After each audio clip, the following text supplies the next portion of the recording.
धनबाद में ईडी की कार्रवाई पर अब सियासत शुरू हो गई है। सत्ता पक्ष और विपक्ष एक दूसरे पर आरोप लगा रहे हैं, लेकिन बड़ा सवाल यह है कि अनिल गोयल पर किसका हाथ है। किसके शह पर अनिल गोयल काले हीरे की तस्करी कर रहा है। देखिए रिपोर्ट। धनबाद में ईडी की कार्रवाई पर सियासत। क्या काले हीरे का काला सच आएगा सामने? कोयला माफिया अनिल गोयल को कौन बचा रहा है? सत्ता में बैठे लोगों की भी जांच करे ईडी। बीजेपी के आरोपों पर सत्ता पक्ष का पलटवार। ईडी ने सिर्फ झारखंड का देखा है रास्ता। धनबाद में ईडी की कार्रवाई पर अब सियासत भी शुरू हो गई है। कोयला माफिया अनिल गोयल किसकी शह पर काम करता था, इसकी चर्चा होने लगी है। हर कोई जानना चाहता है अनिल गोयल आखिर कैसे कोयलांचल का सबसे बड़ा कोयला माफिया बन गया। बीजेपी प्रवक्ता प्रतुल शाहदेव ने सवाल उठाते हुए कहा कि अनिल गोयल को राज्य सरकार क्यों संरक्षण दे रही है, उसे सरकारी बॉडीगार्ड क्यों मिला हुआ है और किसकी सरपरस्ती में अनिल गोयल आगे बढ़ रहा था। भाई हम तो 3 दिनों से यही प्रश्न पूछ रहे हैं, कौन है ये अनिल गोयल? क्यों सरकार, राज्य सरकार का उससे क्या संबंध है? ये रिश्ता क्या कहलाता है?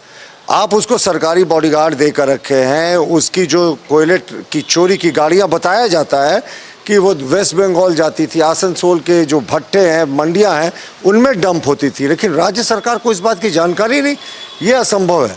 तो हमारी मांग है भाई, केंद्रीय एजेंसियों को अब ये भी देखना चाहिए कि राज्य के शीर्ष पर बैठे कौन लोग हैं जो इस अनिल गोयल को बचा रहे थे और किसी भी हद तक जा रहे थे। क्या कांके रोड से इस अनिल गोयल के कनेक्शन जुड़े हुए हैं? ये तो जांच का विषय है साहब। लेकिन जैसे इसकी परत दर परत खुलती जा रही है ना, तो काला सोना का काला सच धीरे धीरे झारखंड के सामने बाहर आ रहा है। बीजेपी के आरोपों पर सत्ता पक्ष ने पलटवार किया है। जेएमएम के केंद्रीय प्रवक्ता मनोज पांडे ने कहा कि अनिल गोयल के ताल्लुक बीजेपी नेताओं के साथ भी हैं। ईडी को झारखंड के अलावा बिहार, यूपी, असम समेत एनडीए शासित राज्यों का भी रुख करना चाहिए। ईडी एक संवैधानिक एजेंसी है। जो इनपुट मिला उस पर कार्रवाई ईडी कर रही है। अनुसंधान जारी है। क्या कुछ सामने आता है? कई एक ऐसे चेहरे भी हमें देखने को मिले जो भाजपा से भी जुड़े होने का दावा करते हैं। 1-2 व्यवसायी, कोल व्यवसायी, मैं नाम नहीं लेना चाहूंगा, धनबाद के, जो अकूत धन संपत्ति उन्होंने इकट्ठा की और कई भाजपा नेताओं के साथ उनके तस्वीरें भी देखने को मिलती हैं। टिकट के कतार में भी थे वो। तो अगर ऐसे दागदार चेहरे थे तो पार्टी ने कभी उनसे किनारा नहीं किया। और जो ये कार्रवाई देखने को मिली, पूरे देश की जनता ये उम्मीद करती है कि ये कार्रवाई झारखंड की सरहदों से बाहर भी दिखे, असम में भी दिखे, बिहार में भी दिखे, उत्तर प्रदेश में भी दिखे। वहां ईडी के कार्यालय पर ताले क्यों बंद हो जाते हैं? झारखंड कांग्रेस मीडिया प्रभारी राकेश सिन्हा ने कहा कि ईडी की कार्रवाई पीएम मोदी और गृह मंत्री अमित शाह तय करते हैं। केंद्र सरकार जो रास्ता ईडी को दिखाती है, ईडी उसी रास्ते पर चलती है। देखिए, इस राज्य में ईडी की कार्रवाई कोई नई बात नहीं है। ईडी की कार्रवाई लगातार इस राज्य में चलते रहती है। तो हमें लगता है कि ईडी सिर्फ झारखंड का ही रास्ता देखी है।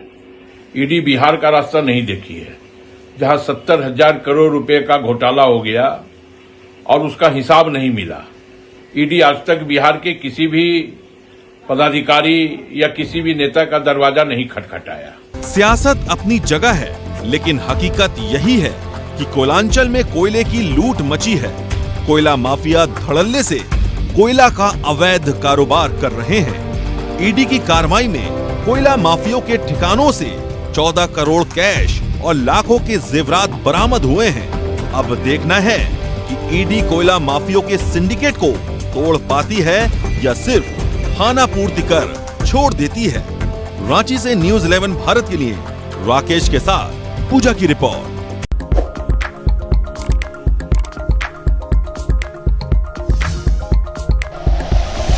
Like and share videos, subscribe करें हमारा चैनल और प्रेस करें बेल आइकॉन। न्यूज़ 11 भारत, सच है तो दिखेगा।